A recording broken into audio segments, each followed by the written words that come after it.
అందరికీ నమస్కారం. Epic story లైన్స్‌కు స్వాగతం. 'సహస్ర శిరశ్ఛేద అపూర్వ చింతామణి'లోని మిగతా భాగాలను చెప్పుకుందాం. కేదారగుప్త మహారాజు కథ. సుధాకర విషాదపురమేలు కేదారగుప్తకు మాకు పూర్వ వైరములుండేవి. కేదారగుప్తుని నలుగురు మంత్రులు దుష్టచతుష్టయం వంటివారు. రాజుకొకప్పుడు సంధికి అంగీకరించిన మంత్రులు కుట్రలు పన్ని యుద్ధాలు చేయించడం, రక్తపాతం వలన జననాశనం కావడము మాకు మామూలయింది. అంతేగాకుండా కేదారునికి తెలియకుండానే ఈ మంత్రులు మా రాజ్యానికి చెందిన గ్రామాల మీద పడి దోచుకున్న రోజులు కూడా లేకపోలేదు. ఆడపిల్లలను బలవంతంగా ఎత్తుకొని పోయి వేశ్యాగృహంలో అమ్ముకున్నారు కూడాను. రోజురోజుకు మితిమీరిపోచున్న వారి దుండగాలను సహింపలేకపోయాం.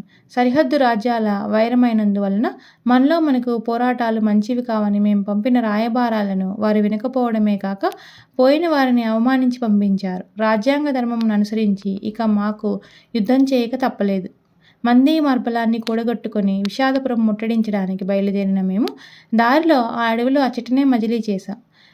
పనివాండ్రు వంటలు చేసిన తర్వాత అందరము భోజనాలు చేసి కూర్చున్న సమయం. అదే తరుణంలో జడలు ధరించి విభూతి రేఖలు దిద్ది రుద్రాక్షమాలలు దాల్చి కాషాయ బట్టలు కట్టిన ఒక సన్యాసి మా దగ్గరికి రాగా మేము ఆయనకు మర్యాదలు చేసి ఉచితాసనం మీద కూర్చుండ నియమించాం. ఆ వచ్చిన సన్యాసి నా ముఖంలోనికి సూటిగా చూస్తూ, నిన్ను విజయలక్ష్మి వరించబోతుంది రాజా అన్నాడు. మంచి మాటలు విన్నప్పుడు ఎవరికైనా సంతోషం పుట్టుకొస్తుంది కదా మునీంద్ర, మీ నోటి చలువున మాకు విజయం కలిగితే మీరు కోరింది ఇస్తానన్నాను. అయితే ఈ రక్షారేకు నీ దగ్గర ఉంచుకోమంటూ ఒక తాయెత్తు నా చేతికిచ్చాడు ఆయన. నేను తృప్తిగా దాన్ని అందుకొని కన్నులు కద్దుకొని కట్టుకొని పోగా సన్యాసియే స్వయంగా దాన్ని అందుకొని నా కుడి ముంజేతికి కట్టి దీవించాడు. దీని విశేషం ఏమిటి అన్నట్లుగా నేను ఆయన వంక చూచాను.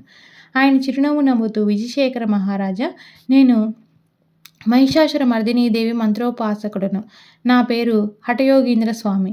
ఈ తాయెత్తు దేవీపీఠం నందుంచి రోజుకొక్కటి 1,00,000 మంత్రం చొప్పున జపం చేసి పూర్తిగా ఆవించిన మహామహిమ గల యంత్రం.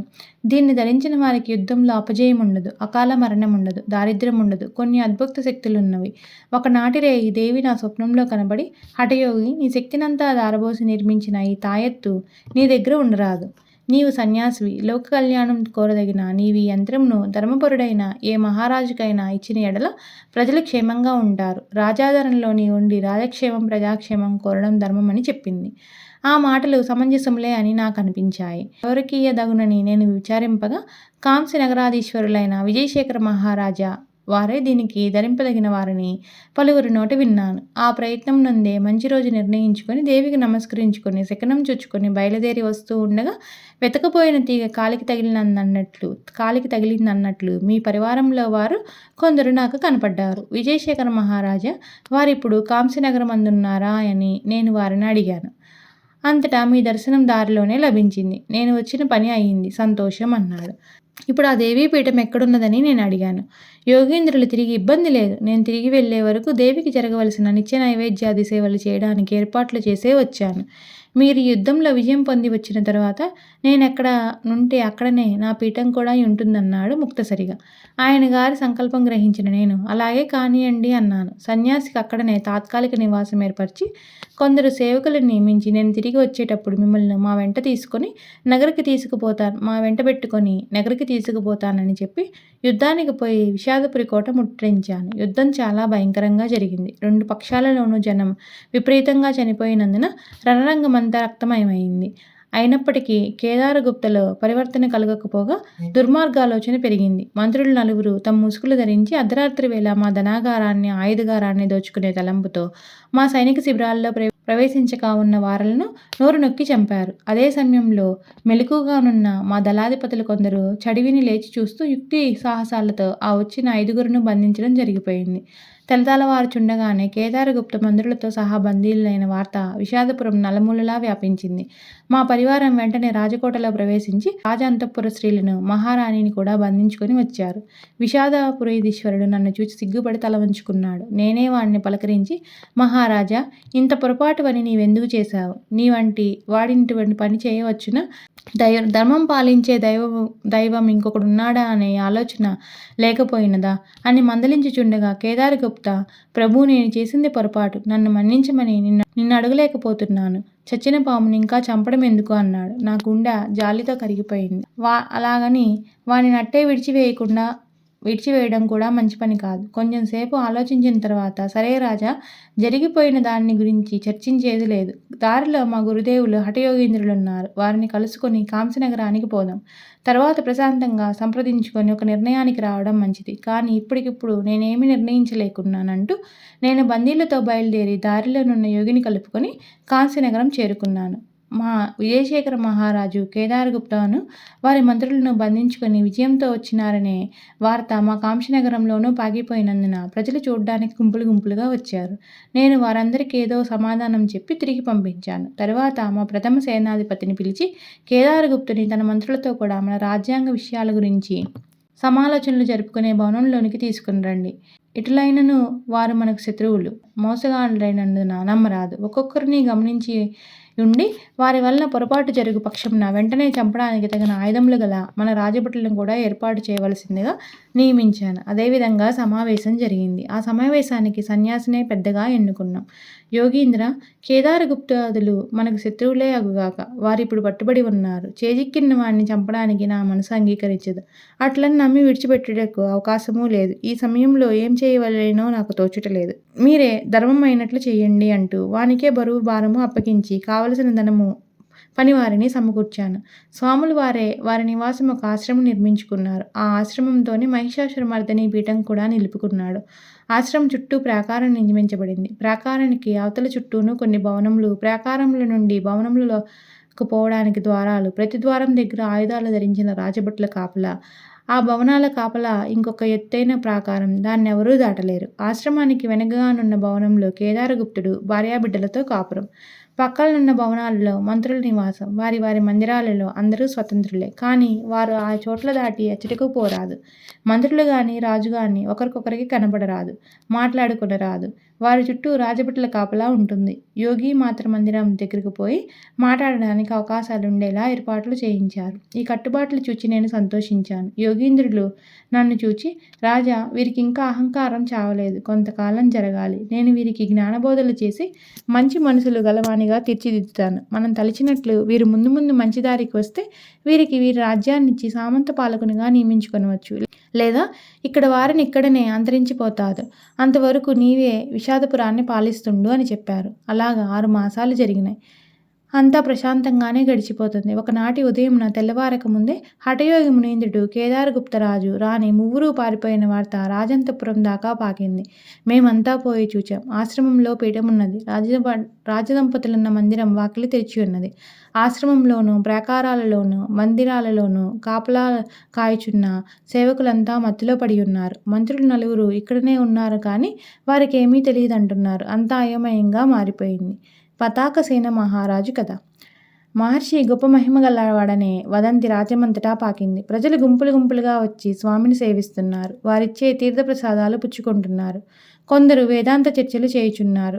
యోగేంద్రుడు చేతులు చాచి చెప్పడం, పురాణోపన్యాసాలు చేయడంతో జనవశీకరణ సంపాదించాడు. భక్తాదులు కానుకలు అర్పిస్తున్నారు. ఆ తతంగమంతా చూచి నా మటుకు నేను పొంగిపోయాను. వచ్చిపోయి యాత్రికుల సౌకర్యార్థం నేను కొన్ని ఏర్పాట్లు కల్పించాను.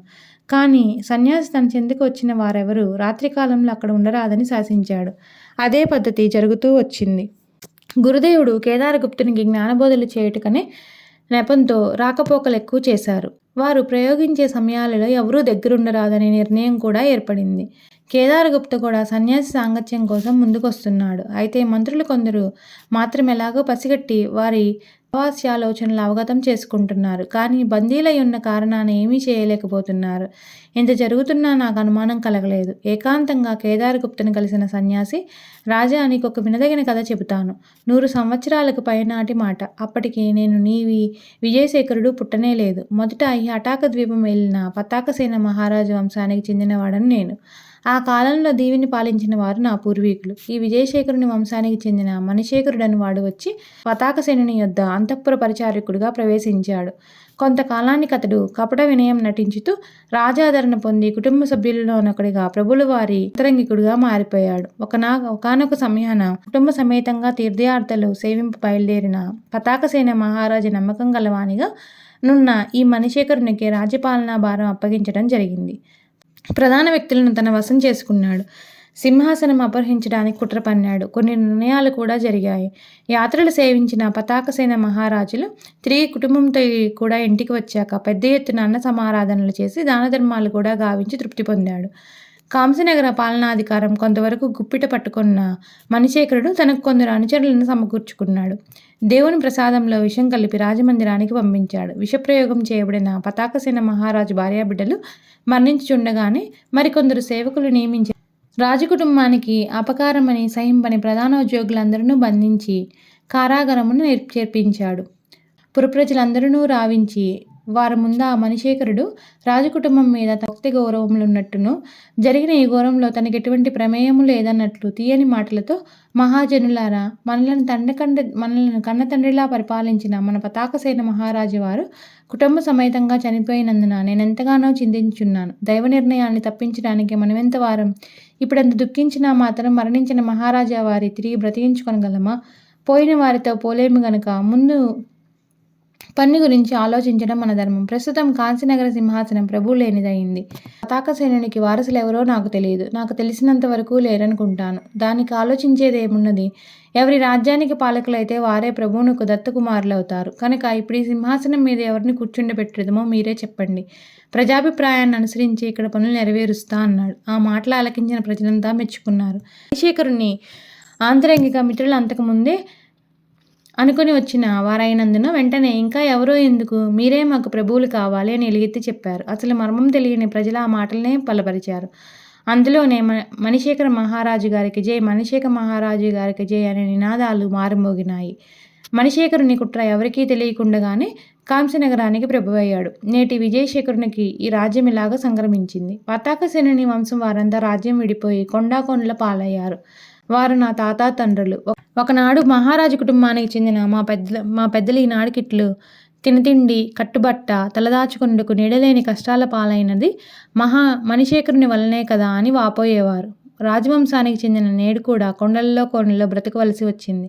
చరిత్రను ఆలకించినప్పుడల్లా ఈ మణిశేఖరుని వంశీయులను సర్వనాశనం చేసి తిరిగి కోల్పోయిన రాజ్యాన్ని సంపాదించుకోవాలనే తలంపు, పట్టుదల నాలో బలపడ్డాయి. కానీ నాకెటు చూచినా బలం లేకపోయింది. కానీ అన్ని హంగులున్న విజయశేఖరుని జయించే దారి దొరకక చాలా కాలం నాలో నేనే కుమిలిపోయాను. నాకప్పుడు ఒక ఆలోచన కలిగింది. విరోధంతో చేయలేని పనులు మంచితనంతో చేయగలమనే నిర్ణయానికి వచ్చాను. అందులోకి ఇదే ఉపాయం. జడదారిగా మారిపోయాను. సిద్ధులకు ఉండగలిగిన కొన్ని లక్షణాలను సంపాదించుకున్నాను. మూల కీలకాలను తెలుసుకొని అనుభవశాలినయ్యాను. చివరికి ఈ రూపంలో విజయశేఖరుని నమ్మించి ఇక్కడ తిష్టవేశాను. నా ధ్యేయం పాతపగ తీర్చుకొనడానికి కానీ మేలు చేయడానికి కాదు. అయినా నేను జడదారిగా కొంతకాలం తపస్సు చేశాను కనుక భగవంతుడు నాకొక దారిగా నిన్ను చూపాడు. నీవు అంటే చాలు ఈ కాంసనగరమే కాదు, హఠాక ద్వీపమంతా నీకు కైవసమయ్యేలా చేయగలనన్నాడు. కేదారగుప్తుని మనసులో ఆశాజ్యోతి వెలిగింది. ఈ మాటలు నేను నమ్మవచ్చునా అన్నాడు సందేహించుచూనే. నమ్మితేనే మన ఇద్దరికీ మెలుగు జరుగుతుందన్నాడు యోగి. ఇప్పుడు నన్నేం చేయమంటున్నారు? ఇక్కడి నుంచి పారిపోమ్మంటున్నాను. తప్పించుకొని పోయిన దొంగలు. రాజా, అందుకు కావలసిన ఏర్పాట్లన్నీ నా చేతిలో ఉన్నవి. నాకిక్కడ కొంత శిష్యులగణం కూడా ఉన్నదని నీకు తెలిసి ఉండవచ్చును. వారిలో నాకు ఆంతరంగికులు ఉన్నారు. నేను చేయమనిన దాన్ని వారు కండ్లు మూసుకొని చేయడమే కానీ ఎదురు చెప్పడం జరగదు. నీవు కూడా నా మాటకు సరేనంటే పిలిచినప్పుడు నా వెంట రావడమే నీవు చేయదగిన మొదటి పని. అంతటితో కేదారగుప్త మనసు పూర్తిగా మారింది. కానీ మరి ఒక అనుమానం కూడా కలిగింది. యతీంద్ర, మీ సాయంతో నేనైతే తప్పించుకొని పోగలను. కానీ నా భార్య ఇక్కడనే చిక్కుబడిపోతుంది. రాజకింకర్లు ఆమెను నిర్బంధించి నీ పెనిమిటి నీకు తెలియకుండా ఎక్కడికి పోయాడు, ఎప్పుడు పోయాడు, ఎలాగ తప్పించుకుపోయాడని అడగకుండా వేధించకుండా విడిచిపెట్టరు కదా అని సందేహాన్ని వెలిబుచ్చాడు. ఆ మాత్రం ఆలోచించకుండానే ఇంతవరకు వచ్చానా కేదారగుప్త? ఆమెడని ఇక్కడ ఉంచి రాదు, ఉండకూడదు కూడాను. దానికి ఒక పెద్ద రహస్యం ఉన్నది. ఏమిటది? ఇప్పుడు చెప్పరాదు. నా క్షేమం కోరిన వారు నా కుటుంబ రహస్యం నాకు చెప్పరాదా? మొహమాట పెట్టుచున్నావు రాజా. చెప్పరానిదైనను చెప్పక తప్పడనందున చెప్పుచున్నాను. తొందరపడి పెడదారి పట్టద్దు. చెప్పండి అన్నట్లుగా కేదారగుప్త సన్యాసి ముఖం వైపు చూచాడు. నీవే కాదు, నిజాన్ని ఎవరూ నమ్మలేరు. అబద్ధంలోనున్న రుచి నిజంలో లేదుగా మరి.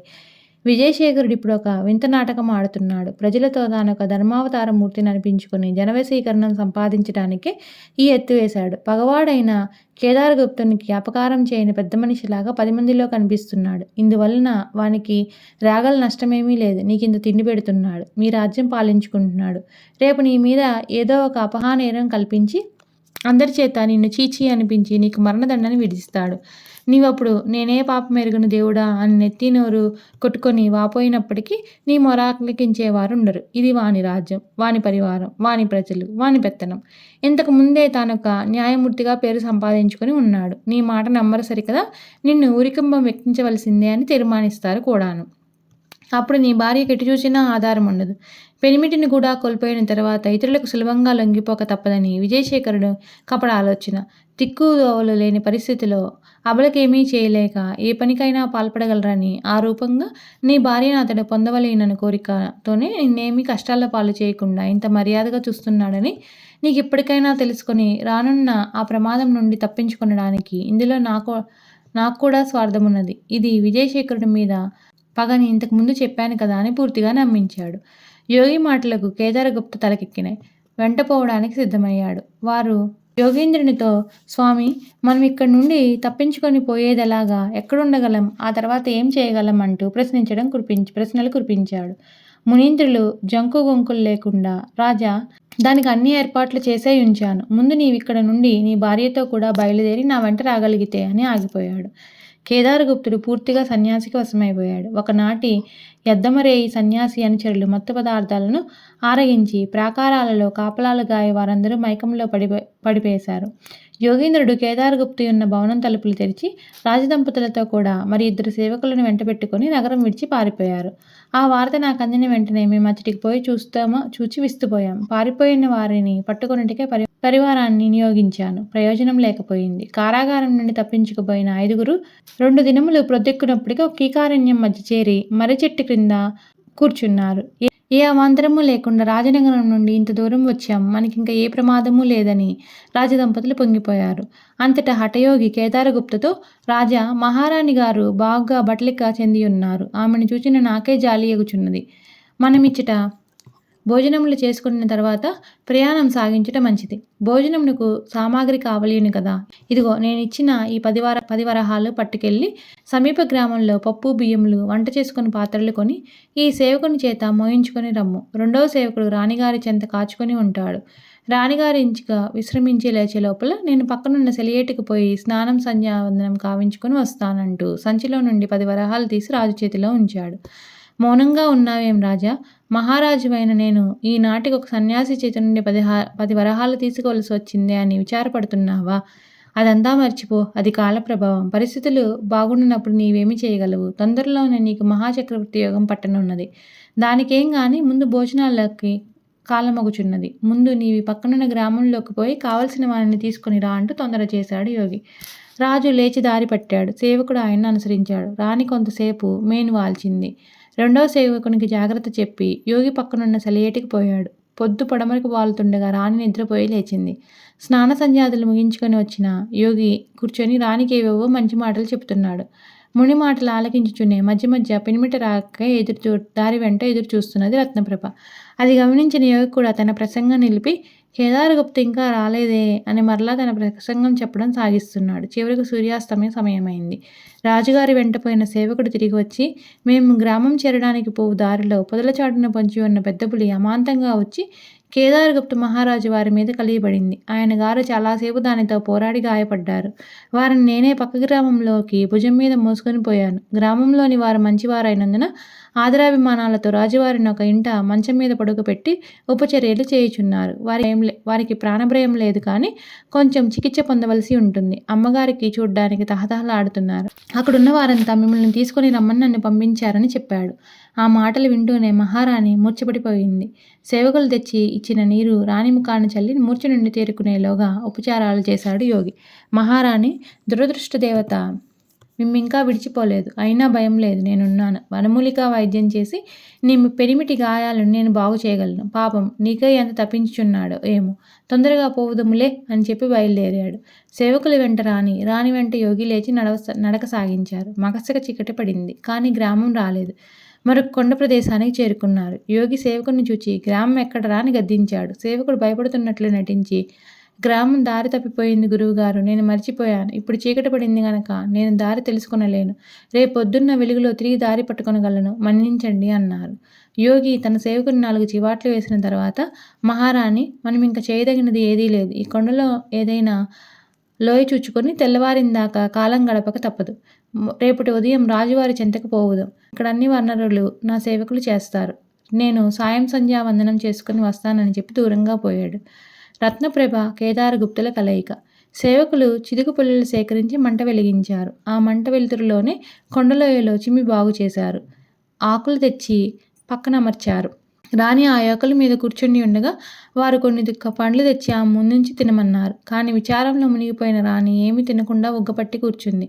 అమ్మ, పరిస్థితి పూర్తిగా విషమించిపోయింది అన్నారు సేవకులు. ఆమె గుండె దడదడలాడింది. కన్నుల నిండా నీరుకు తిరిగింది. ఏమిటి మీరంటున్నది? వణుకుతున్న పెదిమలతో అన్నది మహారాణి. మహారాణి, నీవిప్పుడు పులివాత పడిన మేకపిల్లలాగా దుర్మార్గుడైన వీని బారిలో పడ్డావు. ఈ యోగి నిజమైన మునికాడు, వచ్చి మోసగాడు. ఈ ప్రదేశమే ఇతని నివాసం. ఇక్కడున్న వారంతా ఇతనికి సంబంధించిన వారే. నీ మీద మోహంతో ఇంత కపట నాటకం ఆడాడు. నీ పెనిమిటిని నమ్మించి ఈ రూపంగా నిన్ను తన చేతి చిక్కించుకున్నాడు. కేదారగుప్త పులిని ఎదిరించిన మాట అబద్ధం. మహారాజు వారు సుఖంగానే ఉన్న ఇంకొక రూపముగా చిక్కుల్లో పట్టుబడ్డారు. అక్కడ నుండి ఆయన బ్రతికి బయటపడి వచ్చిందాకా నమ్మకం లేదు. అది కూడా ఈ జడదారి కల్పించినదే. నిజం చెప్పాలంటే మేము కూడా ఇతని కుట్రలో చేరిన వారమే. నీకే విధమైన ఉపకారం చేయగల అవకాశాలు మాకు లేవని ఇంకా చెప్పబోతున్నంతలో భయంకర వికటాటహాసం వినపడింది. ఆ నవ్వు వింటూనే సేవకులు ఇద్దరు, అడుగో సన్యాసి వస్తున్నాడు, ఇక మనం ఇక్కడ ఉండకూడదు, పోదాం పదా అనుకుంటూ లేచిపోయారు. మహారాణికి అంతా అయోమయమైపోయింది. విజయసేన మహారాజా వారి నిర్బంధంలో నుండగా మాకు ఏ చీకు చింత కలగనేలేదు. మాయదారి జడదారి మాటలు నమ్మి ఆపదల పాలయ్యాం. నేను ఈ విషవలయం నుండి బయటపడే ఉపాయం ఏమిటి? నా పెనిమిటి ఎక్కడున్నాడు? వారిని కలుసుకునే అదృష్టం నాకున్నదా అని యోచించుతుండగా ఇంతకు ముందు వినిపించిన నవ్వే ఈసారి తన ముందు వినిపించింది. రత్నప్రభ తలెత్తి చూచింది. వెకిలి నవ్వులు నవ్వుతూ గెడ్డం సవరించుకుంటూ తన ముందు నిలబడ్డవాడు యోగీంద్రుడే. కానీ వెనుకటి కాషాయ పుట్టాలకు బదులు పట్టు వస్త్రాలు, రుద్రాక్షమాలకు బదులుగా బంగారాభరణాలు, విభూతి బొట్టుకు బదులుగా కస్తూరి తిలకం బొట్టు, యోగి రూపానికి బదులుగా భోగి రూపం ప్రత్యక్షమైంది. అది చూచిన రాణి రత్నప్రభ మాట్లాడలేక మూగబొమ్మల గుడ్లప్పగించి చూస్తూ ఉంది. యోగి కొంచెం తన దగ్గరికి సమీపించి నవ్వుతూ, ఏమిటి అలా చూస్తున్నారు? కొత్తగా నేనే హఠయోగిని అన్నాడు. యోగీంద్రులు ఇంత శృంగార పురుషులా అని చూస్తున్నాను. నేను కలగడం లేదు కదా అంది రత్నప్రభ. లేదు లేదు, నీవు కలగడం లేదు. చూస్తున్నది, అనుభవించబోయేది అంతా నిజమే కానీ కల ఎంత మాత్రమూ కాదన్నాడు యోగి ఆనంద పరవశంలో ఊహికీసలాడుతూ. అయితే నా జీవితంలో కొత్త దాంపత్యం జరగబోతుందా? అందుకే కదా ఇదంతాను. మరి నీకు అంగీకారం ఎందుకు కాదు? ఎవరైనా ఎప్పుడైనా పండువెన్నెలను కాదని కటిక చీకటిని ప్రేమిస్తారా? ఒక రకంగా చూస్తే రాజభవనం కన్నా మునియాశ్రమమే మంచిదనిపిస్తోంది. రాజరికంలో శత్రుభయం ఉంటుంది, ఎన్నో ప్రమాదాలు వెంటాడుతుంటాయి. కేదారగుప్త యుద్ధంలో ఓడిపోవడము, నాకిన్ని ఎగచాట్లు రావడం కూడా దానివల్లనే కదా. ఇక మునీంద్రులను రాజులందరూ గౌరవిస్తారు, పూజిస్తారు.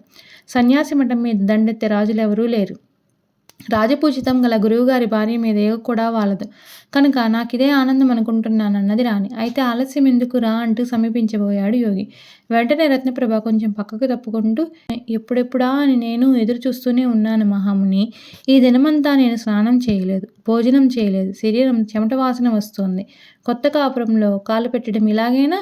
ఉత్తమురాలైన ఏ ఇల్లాలైనా తలంటు స్నానం చేయాలి, మంగళగౌరిని పూజించాలి, పతిపాదాలను అర్చించాలి. అప్పుడు కానీ ఆలింగాన సుఖం అనుభవింపకూడదు. మన సంప్రదాయం. అది కాలాల పాటు పదిలంగా బతకాలనుకుంటే నేను చెప్పినట్లు చేయండి. లేక నన్నొక కుళ్ళతను చేసి చవి చూసి విడిచిపెట్టాలనుకుంటే మీ ఇష్టం వచ్చినట్లు చేయండి అన్నది ప్రభ. కొంచెం యోచించిన యోగి, నేను ఈ మాటలు నమ్మవచ్చునా అన్నాడు. ఆలోచన గల మగవాడైతే నా మాట నమ్మకుండడు. నేను ఈ సమయంలో ఇంతకన్నా చేయగలిగిందేమున్నది? అండలేని చోటు, అర్ధరాత్రి వేళ, మనసు మార్చుకున్న మగువ మరణం పాలవడమే కదా. పరిస్థితులన్నీ మారిపోయి పంజరంలో చిలకలాగా పట్టుబడ్డ పడతి ఎక్కడికి పారిపోతుందని మీ అనుమానము అన్నది. ఆనంద పరవశంలో ఉక్కిరిబిక్కిరయ్యాడు కపట సన్యాసి. నీవు చెప్పింది నిజం. నీ మాటలు నేను నమ్ముతున్నాను. నమ్మినా నా శిష్యులు నిన్నొక కంట కనిపెట్టే ఉంటారు.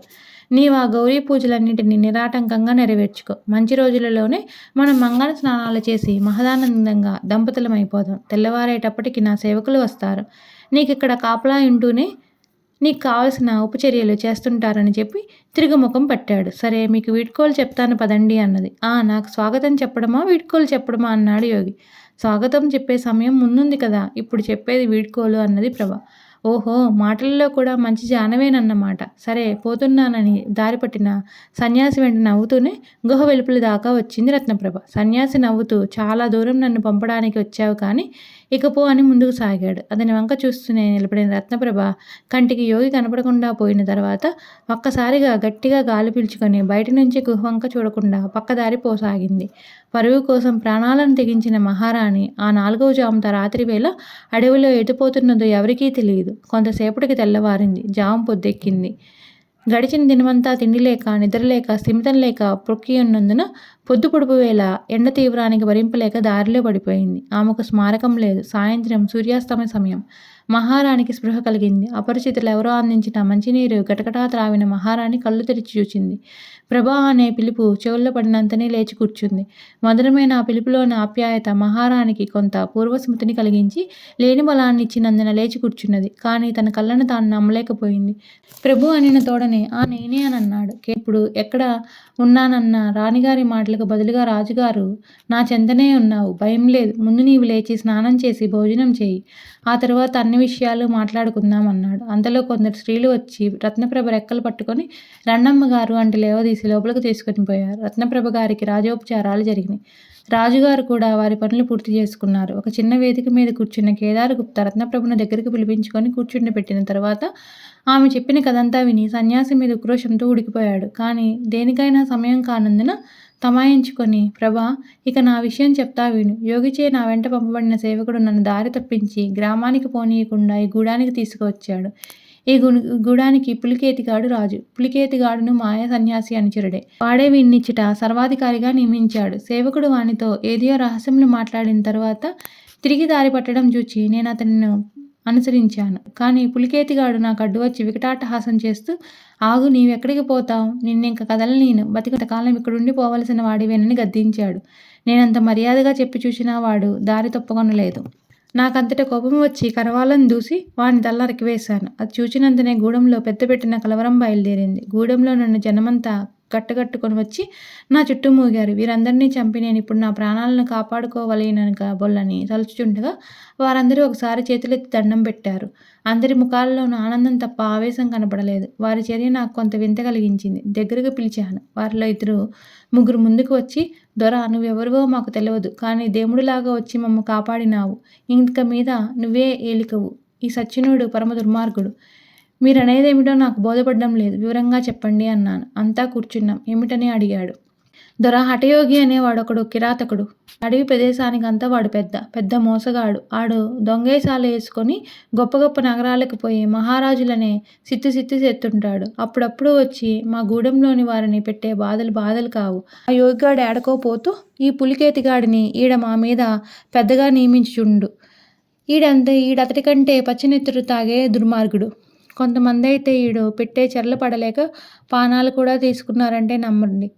మాలో ఓరికి కూడా ఈడిని ఎదిరించే దమ్ములు లేక సావు బతుకుల్లో చిక్కుకున్నాం. ఆడిని చంపి మా పానాలకు హాయి కలిగించారు. మీ పాదాలకు మొక్కుతాం. నీ వేడినై ఉండి మమ్మ కాపాడాలంటూ నా కాళ్ళ మీద పడిపోయారు. కిడిలో మేలన్నట్టుగా ఇది కొంత మంచిదనిపించింది. మొదటి పనిగా నిన్ను కలుసుకునే ఉపాయం ఆలోచించున్నాను. అనుకోకుండా వారు పడిపోయి ఉన్న నిన్ను ఇక్కడికి తీసుకుని రావడం, మనం ఈ విధంగా కలుసుకొనడం అంతా దైవానుగ్రహం మనకు తప్పదు. ఇక మనం చేయవలసిన దాని గురించి యోచిద్దామని సరిపెట్టాడు.